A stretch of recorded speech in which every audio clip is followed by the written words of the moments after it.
Holla ballers, what's going on? It's Preacher, and we're looking at the Holy Paladin taking names, kicking ass with the coolest looking healer in the game. There's no doubt about that. They look fantastic, and that's one of the reasons I really enjoy playing them, surprisingly. Although the gameplay will be a little bit different than what you maybe expect. When you pick up a healing class, you might be thinking of certain aspects that are going to be fundamental, and they're not quite with the Holy Paladin in Mists of Pandaria. Undergone some weird times, We're going to be focusing quite heavily on gameplay choices, but I am going to skip over your talents and your gemming and all that kind of stuff, just to give you a brief idea of what you should be doing and the choices you should be made. As with always, with your talents, my friends, choice. Everybody has a purpose. It depends on what you want to do. What I have might not be sufficient for you, and you might want to be sort of going for very super min-maxing. Just bear in mind that your encounter tends to dictate what is the best. Yeah, at the top tier with your movement speed, it's hard to argue with Speed of Light. I don't often like to say this is the must-have talent, but it's hard to argue that Speed of Light for healers is just fantastic. If we do need to move as a healer, it's usually because we're stood in something that's really singeing our pubes, and we need to get out of there quickly. So Speed of Light, get the hell out of there, get back in position. Such a nice spell to have to make that quick movement, because generally we want to plant our feet as a healer and just get our job done. There's also arguments there for Long Out of the Law and Pursuit of Justice. Bear in mind, if I do ignore a talent, there is an argument for it. Go ahead and have that argument. It's not really something I want to get into. Preferably Speed of Light. Level 30, it's anything you want it to be. Doesn't matter, doesn't make a difference. If there's an encounter that suddenly requires repentance, okay, take it. But overall, generally not going to make a difference. At level 45, your choices realistically are Eternal Flame or Selfless Healer. In nearly all situations, Eternal Flame is the go-to. Eternal Flame is super powerful. It has unfortunately been changed if you've been playing Mists of Pandaria throughout the expansion. It does no longer proc illuminated healing from its hot aspect, so a little bit of a weakening towards mastery there and a little bit of a nerf to Eternal Flame, but it's still absolutely amazing and it throws out tremendously large heals. Selfless Healer has an argument for it, because now that Judgment generates holy power, you can actually fall into what is easily going to be described as a simple rotation. We'll talk about that later on if you are taking Selfless Healer, but in most cases you're going to be taking Eternal Flame. At level 60, Clemency is just amazing, and mainly because of Hand of Sacrifice, okay? So our big cooldown that we can put on the tanks, 30% damage reduction, and we can do it back to back. We've been in those situations where that tank is just getting hammered, or somebody is in some sort of prison. Remember, we've got the new Siege of Orgrimmar raid. There are lots of things like people being trapped inside prisons, being stuck out of the way, or undergoing some sort of punishing treatment. Hand of Sacrifice on demand, 2 back-to-back, really nice with it recharging, and we have another one to go. Clemency is just a wonderful spell. It's the one I recommend. There's always arguments for something else. There is always an argument, but for me, Clemency is really the go-to. At level 75, right. This is the next 2 tiers are where the discussion's going to happen, so go ahead, post your opinions there. I'll talk about what my opinions are of them here. Holy Avenger is definitely my go-to, and that's for a number of reasons. Generally, you're going to rock with either Holy Avenger or Divine Purpose. Holy Pallies, even up until the top end gear levels, still have some issues with mana. Mana regen is not the best on the Holy Pallies, especially compared to things like the Mistweavers and the Resto Druids and all that kind of good stuff. So Divine Purpose gives you free spells and therefore is more mana efficient. So there's an argument there for Divine Purpose. My problem with Divine Purpose is that it happens randomly. I don't like that. As when I'm looking at an encounter, I like to break it down mechanically, and I like to say, okay, at this point, we're going to get that big AoE damage. I can see that coming. I know it's going to happen. In all those instances, Holy Avenger is just flat out better for me from a gameplay standpoint, because what I can do is say, oh, this is coming. Holy Avenger, I can prepare for it really nicely, and then I deal with the situation in a much more effective manner. What I tend to find with Divine Purpose is, although my mana is generally better, I'm less effective because those Eternal Flames, those Light of Dawns, if you're choosing to use it, come at kind of the wrong time sometimes, alright? And therefore I don't really favour it as much as I love my passives over Holy Avenger. So that's my thinking on it. I like to be ready. I like to teach you guys to be aware of what's going to happen as a healer, because that makes you a much better healer. Holy Avenger suits that really nicely. When it comes to your level 90 talents, I kind of prefer Holy Prism. Now, you're going to say, yeah, but Preacher, you've got Light's Hammer selected. I've been trying them all out today. I've been doing the new Siege of Orgrimmar raid. I've been trying all out the different bosses. I've been switching things up so I can form an opinion for you guys. Execution Sentence doesn't need much testing. It's a great single target heal, no questions asked. Ain't a lot of straight up single target healing fights going on at the moment, so execution sentence by default kind of gets put to the wayside, which is sad really because it's such a cool looking spell. Holy Prism and Light's Hammer. What I tend to find is Holy Prism is great. Be aware if you are rocking with Holy Prism is you need to cast it on an enemy in order to get the healing advantage. A lot of people don't realise that. They cast Holy Prism on one of the friendly allies, one of the members of your raid team. It's not effective when it does that. You need to be casting it at the boss, at an ad. You need to be doing it something like that. You can use a macro to target a nearest enemy just to fire off Holy Prism if you struggle to manage that properly. Light's Hammer I tend to prefer because in most cases either the melee or the ranged is stacked in some fashion and the AoE damage tends to be very periodic. By that I mean instead of it just being like blast wave of death and suddenly everybody drops and I've just got to heal them up, in which case I prefer Holy Prism. What I tend to find is that damage is kind of a steady incoming damage that's over a few seconds. As such, I really like the way Light's Hammer can be positioned, specifically by me, and it can work over time while I'm generating and doing other things.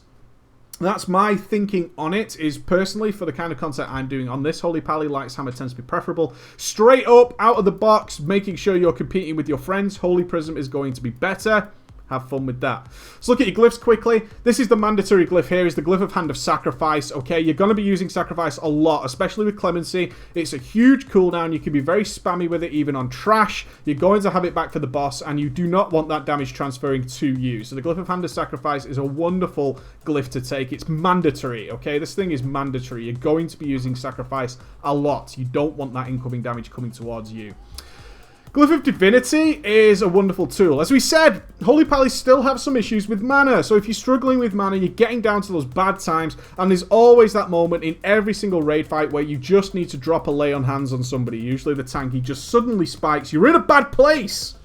Then you're going to drop that lay on hands. Why not give that son of a bitch 10% of your maximum mana back at the same time? Your final glyph, there's a couple of choices you can roll with, but they're really insignificantly minor, okay? The only one I really want to talk about, and you can talk about other glyphs all you want, is the Glyph of Beacon of Light. Removes the global cooldown of Beacon of Light. If you're doing a fight where you're just straight up tank healing pretty much, alright, and you're swapping the beacon around on a regular basis, you can kind of have the benefit of the Glyph of Beacon of Light, but it's a rare occurrence. Take it or leave it. Rather than have an empty glyph slot, sure, have the Glyph of Beacon of Light. It saves you the finger movement from one key binding to the next. It's kind of minor, alright? But if you're going to be swapping Beacon of Light a lot, that can quickly add up. So bear in mind what the hell content you're doing. Let's look at your gearing very quickly. Your gearing's actually changed a little bit. It was very mastery focused. Kind of switched around. There's still an argument for mastery bonuses. A lot of your healing is going to come from mastery, which we'll talk about soon. But generally, you're going to be boosting your intellect as much as possible and your spirit as much as possible. Yeah, even at the very top end gearing, if you see that blue slot, slap a spirit gem in there and laugh all the way to the bank.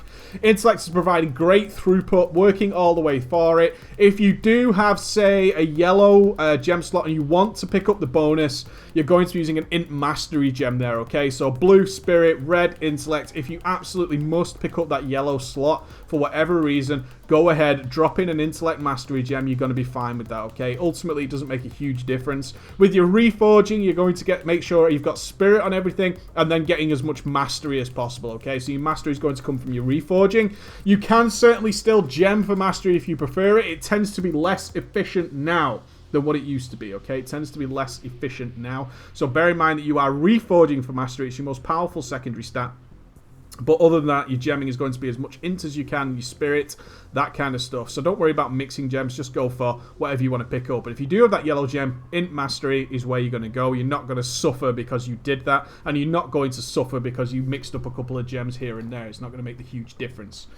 The rotation, that's what I really want to talk about. The rotation is a little bit iffy now, okay? So if I can actually bring this up. Yeah, there we go. A couple of things I recommend. If I just get myself to 3 Holy Power very quickly, I just want to make sure that you, at least if you're using something like Grid, is that you are tracking who has Eternal Flame. Change your center icon to something that's tracking Eternal Flame. You're going to want that. It's kind of a must. Obviously, if you have Eternal Flame, you're going to want to rock and roll that. Now, what I'm talking about is your mastery. Let's just briefly cover what your mastery does. This is where the majority of your healing is going to come from, especially when you start getting to the higher gear levels and you're going to be rocking the Siege of Orgrimmar. Your healing spells also place an absorb shield on your target for 20% of the amount healed, lasting 15 seconds. Does not trigger from healing caused by Beacon of Light. Now, this is actually more powerful than you could possibly imagine, because it's almost at the stage now where your straight up healing output is less relevant than actually getting the 20% worth of absorb onto the target. That sounds crackers, I know, but that is how it rolls now. A lot of things are revolving around the Paladin, making sure there is as many absorb shields on people as possible and slightly less focus on actually how much healing your character can put out. It's kind of a backwards scenario, but that is how the game works now, don't blame me. What you'll find is in a lot of raid encounters, if you're getting into there for the first time, is it will almost feel in a lot of situations like nobody's taking any damage. And you'll feel like, how the hell can I be in a raid fight and nobody's taking any damage? And that is down to the amount of absorbs people are putting out on their characters, okay? There are absorb shields flying all over the damn place. And you need to get in on this or you simply will not be doing any healing. The argument is that absorbs are sort of cheating. They're cheating because you're not actually healing. Well, you are, because you're preventing damage. So there is that aspect to it. You are preventing damage. Not to say that a lot of absorbs, if you're doing it wrong and kind of just spamming Eternal Flame on absolutely everybody or spamming some kind of absorbs, they won't go to waste. That is truly the case. There is a lot of absorbs that will go to waste if you're playing inefficiently. When it comes down to your rotation, right tool for the right job. Seal of Insight up. Holy Light is still magnificent, even at the top levels, okay? It costs hardly anything to cast, puts out a decent amount of healing, and is transferred by a Beacon of Light, which you, of course, make sure you have up on your tanks or something along those lines. Make sure your Beacon of Light is there, otherwise you're just missing out on an absolute metric shit ton of healing. The first things first is you need to keep up a Holy Shock cooldown, okay? Holy Shock should be on cooldown as much as humanly possible. It's the cheapest, most mana-effective way of generating holy power you have. Then at this stage, you have to decide how you're going to heal whatever's going on. Light of Dawn is a favourite amongst many people, so let's just suppose we're in this situation with this amount of holy power. And if there's at least 6 people who will get the benefit of Light of Dawn, you're going to go ahead and do your Light of Dawn. God, it's spectacular! I love that spell! But what you're going to find is Light of Dawn actually becomes pretty ineffective if there's not at least 6-7 people who are going to get the benefit of the Light of Dawn. And the weird moment comes when, in fact, it's more efficient to actually just cast Eternal Flames on as many people as humanly possible, even if they haven't actually taken damage, to get the Absorb bonus. And then your rotation, as you get higher in your gear levels, will look something like this, where you are using spells like Holy Radiance as a holy power generator for Eternal Flame. And what you're not using Holy Radiance for is its actual healing, okay? I want to keep in combat to show you these Tell Me Whens. Get some Tell Me Whens to notify you of certain spells. You're now using your Holy Radiance purely as a holy power generator. That's what you're doing. And it's kind of sad that Holy Radiance is being used in this way, but that is what it's being used for in the majority of situations, is as a holy power generator, kind of a casted Holy Shock.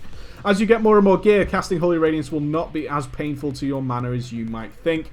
And as such, you can freely start using Holy Radiance to not only throw out more absorbs, which is what we're trying to do here, but spam your raid with Eternal Flames and your tank and get those Eternal Flames ticking all over the place. Now, remember, the absorb actually comes from the initial heal of your Eternal Flame, does not come from the hot element, but it's still pretty significant. You can see 131,000 absorb shield on myself right now.